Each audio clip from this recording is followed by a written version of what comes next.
Përshëndetje, jemi në podcast, jemi në Radar. Ditën e sotme do të flasim për shëndetësinë, për trupin, për njeriu. Me ne është bashkuar nutricionisti Luciano Bardhi. Zoti Bardhi, faleminderit shumë që jeni me ne her pas here dhe na rrëfeni punë nga puna juaj, por edhe të dhëna shumë interesante. Shumë faleminderit. Sot do flasim për stomakun apo jo? Sa i rëndësishëm është stomaku për trupin e njeriu? Domethënë të flasësh për stomakun është një ndër pikat më të rëndësishme të shëndetit. Dhe sot shumica e problemeve ose më saktë shumica e problemeve të sistemit imunitar patjetër që genezën e tyre ose pjesën e formës fillestare të shumë çrregullimeve kanë sistemin tretës. Stomaku në shumë pak vende thuhet që nuk është vetëm një qesk, sepse sot njerëzit kanë kaq shumë probleme shëndetësore, Mario, jo vetëm nga uria, patjetër që dhe uria ka shumë vende të cilat janë të varfëra, njerëz në nevojë, por sot ne konsumojmë shumë, pra ushqime pa kriter, dhe këto bëjnë të mundur që ne të kemi problematik me obezitetin, me sëmundjet ndryshme kardiovaskulare. Tani stomaku nuk është as qesk, as depozit, ose as betoniere, siç nuk është as goja. Unë stomakun e përkufizoj ashtu sikurse dhe zorët, si një generator protonesh. Çfarë do të thotë kjo? Stomaku është një ndër ato organet inteligjente, jo vetëm një sistem si një pjesë e sistemit tretës. Merr pjesë dhe mbështet përthithjen e shumë mineraleve që duhen zemrës. Nuk ka zemër të shëndetshme pa një stomak të shëndetshëm dhe tru të shëndetshëm në një stomak i cili flet gjumë ose dremit. Stomaku merr pjesë në përthithjen e zinkut, të hekurit dhe të B12-s. Zinku, B12 dhe hekuri janë tre shtyllat kryesore që bëjnë të mundur formimin e duhur të hemoglobinës, që hemoglobina dërgon dhe transporton oksigjenin në qeliza. Zinku pastaj është kofaktor i shumë enzimave trece, magnezi që është qershia mbi tort. Dhe stomaku nëse dremitet, nëse her pas here ne konsumojmë ushqime të cilat janë ultra të procesuara, domethënë ushqime të cilat janë të mbushura plot me konservant, me kimikate, sot ne konsumojmë edhe shumë miell të bardhë, ose sot konsumojmë shumë produkte ushqimore që kanë edhe glifozate, domethënë miell të bardhë, gluten të procesuar, ushqime të cilat janë ultra të përpunuara, siç e thash, ushqime që kanë konservant, butilat hidroksianezol, ose që kanë dhe tartrazin, ngjyruesa, konservant, dhe këto kanë ulur aftësinë që ne do të themi për herë të parë. Unë e kam thënë dhe në emisionet e mia, por nuk kam dëgjuar asnjë emision që të flitet në Shqipëri për vlerën e acidit hidroklorik, që një stomak i fuqishëm nuk lejon as prezencën dhe as përthithjen ose as formimin e toksinave, të mbeturinave, dhe nuk lejon as kolonizim të infeksioneve, dhe nuk ka zor, nuk ka zemër, nuk ka tru të shëndetshme nëse një stomak flet gjumë dhe nëse ne bëjmë stomakun betoniere, dhe nëse ne mendojmë stomakun që është vetëm një qesk që vetëm mbledh dhe grumbullon ushqimet. Stomaku është generator protonësh ose generator hidrogjeni, që gjeneron energji. Qartë, por ju e përmendët, po ashtu ka edhe disa aspekte që janë shumë të rëndësishme në trupin e njeriu, siç është ajo e anemisë, apo jo, edhe hekurit në trup. Kjo është shumë lidhje e bukur, Mario. Edhe në konsulentat shëndetësore që unë bëj me njerëzit, sot vajzat, pothuajse ka dhe shumë meme që një vajzë nuk mund të ketë dot nivelet larta vitaminën D dhe hekurin. Dhe gjatë gjithë jetës tyre këto parametra janë të ulura. Përjashtojmë rastet kur një vajzë ka probleme me fibromiomat, me miomat, me endometriozat, që këto mund të shkaktojnë dhe menstruacione në mënyrë më të madhe. Krahas këtyre problematikave, anemia, e cila nuk rregullohet dot me suplemente të hekurit, përjashtojmë dhe rastet e problematikave të trashëguara, kur anemia është e trashëguar, ose kur vajzat ose femrat kanë probleme me miomat, që kanë dhe më shumë gjakderdhje ose menstruacione. Ne kemi fjalën për ata anemi që nuk rregullohet dot me suplementim të hekurit. Acidi hidroklorik sot merr pjesë që hekuri inaktiv të kthehet në hekur aktiv. Acidi hidroklorik nuk është armiku jon, por është miku jon, aleati ynë më i rëndësishëm. Dhe ky hekur që ndodhet së bashku me proteinat, coptohet dhe zbërthehet nga acidi hidroklorik dhe nga Fe3+ kthehet në Fe2+. Pra Fe2+ është forma aktive që përthithet nga enterocidet ose nga zora e holl. Sot, nga antiacidet, nga medikamentet që quhen inhibitor të pompës protonike, nga marrja e shumtë e medikamenteve të cilat janë qetësuese, antiinflamator jo steroid, naproxen, ose dhe qetësuese ibuprofen, paracetamol që përdoren pa kriter, hajde se kam një dhimbje koke të përdor një medikament për ta qetësuar dhimbjen e kokës, ose multivitaminat e kota, stili jetesës jo i shëndetshëm, edhe vetë kur njerëzit mua më vinë, unë i them nuk vlen asnjë suplement, asnjë vitamin pa ndryshuar stilin e jetesës. Gjumë, aktivitet fizik, ushqyerje. Dhe acidi hidroklorik bën atë që quhet konvertimi i hekurit inaktiv në hekur aktiv, që nëse ky ulet ose kompromentohet stomaku dhe fuqinë e prodhimit të acidit hidroklorik, që acidi hidroklorik përbëhet nga atomet e hidrogjenit që janë pa elektron edhe nga ionet e klorit. Këto formojnë atë që quhet HCl dhe nga marrja shumë të medikamenteve. Prishja e orës biologjike, prishja e ekosistemit të zorës, ose vetë çrregullimi i stilit jetesës bën që vajzat kenë një anemi të theksuar. Dhe zgjidhja bëhet ose si mund të merret zgjidhja, duke forcuar njëherë mukozën e stomakut, pra duke parandaluar ushqimet inflamatore. Por këtë është shumë e mirë shpretka, mëlçia, pra të konsumohen lëngu i shpretkës, mëlçia, tahini, vaj lule së basanit. Vaj lule së basanit ka flavonoide, izoflavone, komponent organik antiinflamator që e veshin mukozën e stomakut, shtojnë mucinat dhe proteoglikanet. Vaj lule së basanit përdoret rreth një lugë çaj në ditë, 2 herë në ditë para ushqimit të mëngjes ose ndrek, lëngu i mishit, lëngu i kockave, panxhari që është shumë i vlefshëm, tahini që përbëhet nga vaji i ullirit dhe farat e susamit. Por e rëndësishme është stili jetesës, gjumi, aktiviteti fizik edhe vetë në përgjithësi mënyra se si ne jetojmë. A lidhet anemia e hekurit me stomakun, me qenë se nisem me stomakun? Po, kanë shumë lidhje që unë ta thash edhe pak më parë, sepse kur ulet acidi hidroklorik, hekuri nuk bëhet dot në formë aktive dhe stomaku gjeneron protone. Stomaku është generator protonesh që nëse stomaku tremitet, atëherë nuk funksionon as siç duhet. Unë e kam shkruar edhe tek libri i pankreasit, do të thënë pankreasi organi i haruar që as pankreasi nuk sinjalizohet siç duhet. Pra stomaku në të njëjtën kohë është edhe sinjalizues kryesor i enzimave tretëse. Dhe shkaku ose shkaqet e tjera kur problematikat që sjell nga pas acidi ulur hidroklorik janë infeksionet ose mund ta quajmë edhe alergji që do t'i prekim pak në fund, janë problemet me kandidan, me mykun e zorës, janë problemet me SIBO do të thotë rritje baktereve të këqija në murin e zorës së hollë. Acidi hidroklorik i pakët shkakton drejt për drejti anemi, sepse ulet edhe përthithja e bakrit. Pjesë në aneminë e hekurit në mënyrë kronike merr pjesë dhe minerali bakrit. Që ndodhet më së shumti? Mishin e kuq, shpretk, mëlçi, farat e kungullit, arat, kakaua, pra ka faktor kryesor produktet shtazore. Edhe vetë minerali klorofilit që ndodhet më së shumti tek perimet, panxhari, rukolat, çikoret, repat e bardhë, repat e kuq kanë shumë vlerë. Qartë, por për ta lidhur akoma më shumë cilat ushqime janë ato që e dëmtojnë stomakun, se ne folim për të mirat, pse? Produktet gjithnjë me mish të procesuar. Domethënë ato që kanë mish të procesuar, sallam, salcice, croissant, biskota, produktet që kanë krip artificial ose krip të përpunuar, që quhet ndryshe dhe monosodium glutamat, kalcium tifosfat, butilat hidroksianizol, ngjyrues, konservant. Çfarë ushqim është i procesuar i bën dëm stomakut. Edhe këto që kanë vaj palme, vaj kanola, pra patatet shumë skuqura me ato vajra të cilat bëhen, ose vetë pijet jo vetëm energjike, por që kanë edhe brenda dhe konservant ose shtesë artificiale. Ai ushqim që është i procesuar, industrial, dhe ai ushqim që nuk është i stinës i bën dëm stomakut. Domethënë stomaku jon dhe zorët tona funksionojnë si një inteligjencë, si një memorie. Pra këto nuk janë thjesht organe që janë vetëm si qeska ose si betoniere që presin ushqimet. Stomaku dhe zorët janë organe endokrin që kanë hormone, peptide të veçanta të cilat i derdhin në gjak. Sa e rëndësishme është po ashtu edhe ezofagu, roli që luan ajo dhe lidhja me stomakun?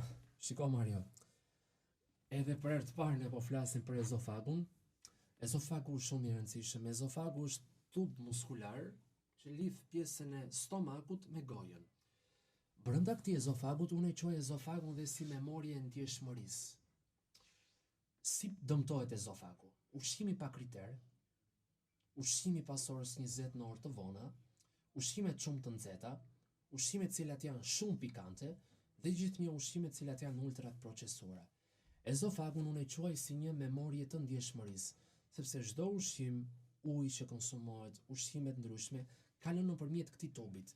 Dhe poshtë i ezofagut ndodhet një sfinkter i zgjuar që unë e quaj si një ushtar që mbyll portën dhe hap portën. Ky quhet sfinkteri gastroezofageal. Dhe ky sfinkter nëse dëmtohet qëndron hapur dhe krijohet refluks. Pra shumica e problemit dhe të refluksit nuk bëhet si pasojë e acidit kloridrik të lartë, por bëhet si pasojë disa faktorëve. Si pasojë e ngrënies së ushqimit pas orës 20, nëse ne shtrihemi ose shkojmë për të fjetur gjumë një herë pasi kemi konsumuar ushqim, ushqimet e thamë të procesuara, acidi të ulur në stomak, sepse krijohet fermentim të ushqimit dhe ushqimi fermentuar krijon amoniak. Ushqimi fermentuar çfarë bën, krijon dhe gaz metani, acid sulfitrik, ose krijon disa metabolit inflamator, dhe këto krijojnë që këto sfinktera të hapen, ose të krijohet ezofagit.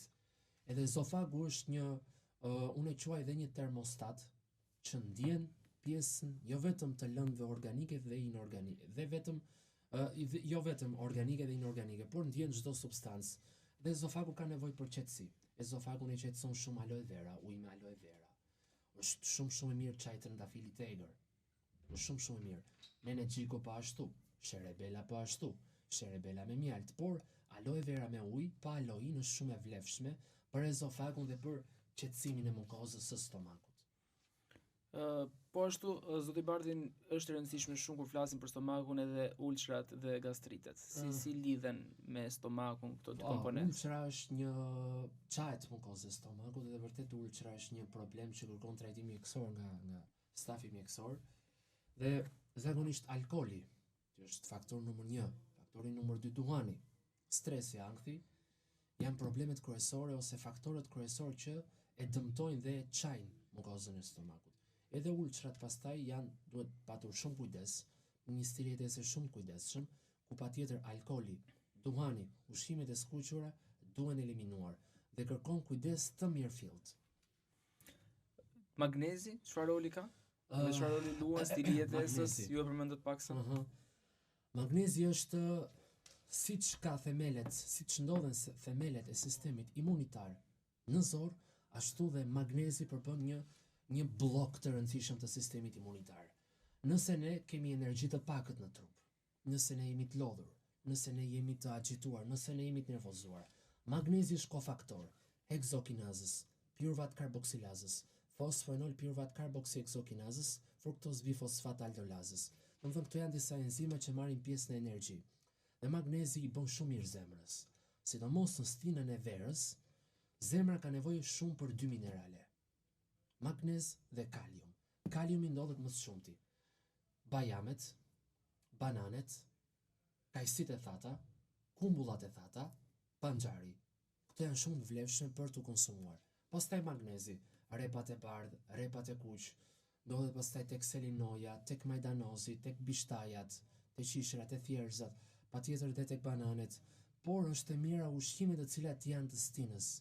Dhe magnezi së bashku me kaliumin janë 2 minerale që e ushqejnë zemrën dhe nuk lejojnë as ato çrregullimet elektrike të nyjet sinusale, atrioventrikulare, sinoatriale. Dhe kaliumi zakonisht forcon dhe nuk lejon çrregullimet e mbaresave elektrike. Domethënë tek zemra dhe kumbullat e thata, lëngu i kumbullës, kajsit, janë shumë të vlefshëm. Gjithnjë sepse tani fillon stina e tyre. Kumbullat tani në verë janë shumë të rëndësishme.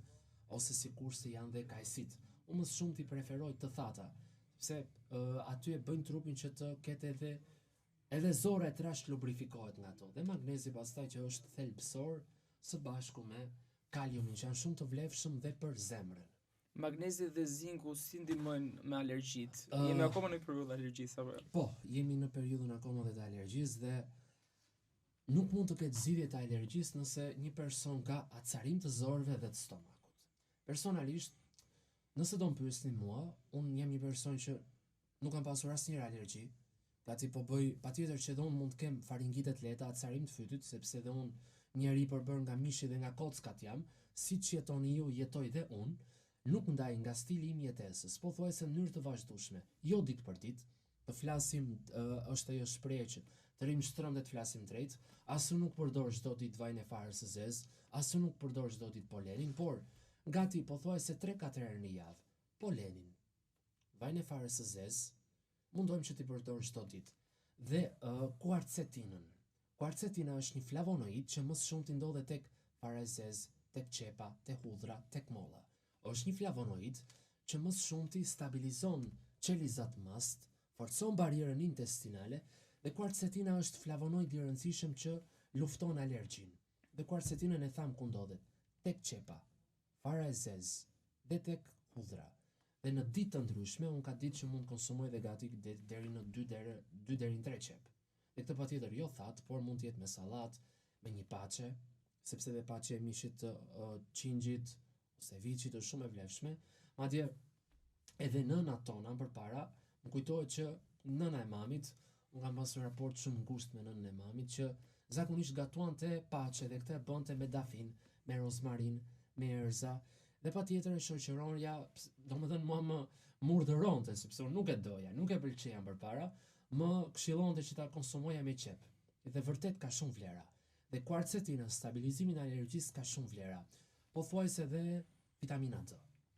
Domethënë vitamina D, kuarcetina, poleni dhe vaj farës së zezë. Ka shumë vlerë në eliminimin e alergjisë. Dhe një person që ka parazit në zor, një person që ka SIBO, një person që ka zor të acaruara nuk e zgjidh dot alergjin. Do të thënë gjithnjë do ketë problematik me alergjin. Dhe patjetër stili jetesës, pra mënyra se si ne ushqemi, gjumi, aktiviteti fizik bëjnë rolin kryesor. Madje e thash edhe pak më parë që alergjia zakonisht lidhet edhe me një amin biogenik që quhet histamin kjo, intoleranca histaminës. Personi duhet shikoj pak edhe çfarë konsumon. Kam njerëz që alergjinë e theksojnë më shumë edhe ushqimet që kanë kazein, që kanë laktozë, domethënë djathi, qumshti, duhet të bërë kujdes në persona të veçantë. Por polenat sot e influencojnë domethënë atë aktivizimin e qelizave mast, qelizat epiteliale, por rrënjët janë në sistemin tretës. Edhe një pyetje të fundit që ka të bëjë me energjinë e qelizës, por edhe ato suplemente magjike që ne mund të përdorim në këtë rast. Shiko, anti-aging është një term sot që përdoret. Sot anti-aging promovohet nga shumë klinika, domethënë anti-aging ose janë këto serumet e veçanta që përdoren që qelizat jetojnë më gjatë. Okej, unë nuk se jam kundra. Por anti-agingu ose këto suplementet që janë për të parandaluar për plakjen, përsëri nuk se ka ndonjë vlerë të mirëfillt nëse zorët e personit, stomaku i personit, mëlçia e personit është e papastër. Stomaku, që ne e përmendëm dhe pak në fillim, merr pjesë në përthithjen, kjo është shumë e rëndësishme, dhe të vitaminës B3. Një stomak që fle, zorë të cilat janë të inflamuara, një mëlçie e cila është me prodhon lëngje biliare me sasi dhe me cilësi optimale, nuk e përthith dot siç duhet as B3-shin. B3 është prekursor kryesor i një molekule e cila quhet NAD. NAD do të thotë nikotinamid adenin dinukleotid. Stomaku duke qenë se e përthith këtë, acidi nikotinik ose nikotinamid i konvertohet në NMN, në nikotinamid mononukleotid, nëpërmjet nikotinamid fosforibozil pirofosfatazës. Nikotinamid mononukleotid i konvertohet në nikotinamid adenin dinukleotid nëpërmjet nikotinamid mononukleotid adenil transferazës. Pra B3-shi, stomaku, nadi. Nadi është energjia e qelizës. Tani, edhe te pjesa e kalorive patjetër që janë të rëndësishme, por nuk është e rëndësishme vetëm ajo që ham, por ajo që përthithim, ajo që ushqen qelizën, ajo që e hidraton qelizën. Patjetër që kalorit, aktiviteti fizik janë të shëndetshme. Po, ç'a përthith kjo zorë është e shëndetshme. Ç'a përthith ky stomak është i shëndetshëm. Si po tretet ushqimi është e shëndetshme. Dhe krahas kësaj, nuk mund të ketë një person, Hashimoto, që dalim dhe tek energjia e qelizës. Gjithë personat që kanë Hashimoto ose problematik me gjendrën e tiroides, pra një tiroide të ngadalt, Patjetër që kanë metabolizëm të ngadaltë. Këta persona provojnë shumë dieta. Provojnë të heqin glutenin, patjetër që ka vlera e glutenit, provojnë që heqin laktozën, ushqimet inflamatore, por përsëri nuk rrezojnë dot ato kilogramët që marrin. Sepse atyre nuk u funksionon siç duhet mikrobiota, kanë disbalanca në mikrobiot, kanë ulje të enzimave tretëse, të acidit hidroklorik, ulje të konvertimit të B3-shit në NAD, që quhet nikotinamid adenin dinukleotidi, që ky ç'a bën? Merr elektronet dhe protonet në sistemin e zinxhirit respirator. Dhe duhet parë dhe tretja. Duhet parë dhe ky generator i protoneve, që është stomaku. Duhet parë ekosistemi që është mikrobiota. Duhen parë lëngjet e tëmthit dhe patjetër këtu vim tek gjëja më kryesore që është përthithja. Unë dhe në librin e pankreasit organi i harruar e kam thënë që këtu në këtë proces ndihmon shumë edhe natyra, domethënë toksimi, ecja në natyrë, patjetër që ndihmon shumë edhe pjesa e gjumit dhe duhet të kujtojmë edhe pak atë që kemi lënë më njanë, domethënë që është toksimi ose kontakti që kemi me natyrën. E patjetër gjithnjë konsumimi ushqimeve që janë, unë këtë e theksoj sepse ne harrojmë që të konsumojmë ushqimet stinës. Gjithnjë është e rëndësishme, vetëm konsumimi ushqimeve të stinës. Dhe patjetër ato që kanë protein, acide yndyrore dhe yndyrna të shëndetshme. Falenderoj Mario. Faleminderit shumë. Luciano Bardhi që ishit me ne dhe i mirëpritur gjithmonë edhe për herë tjera. Faleminderit.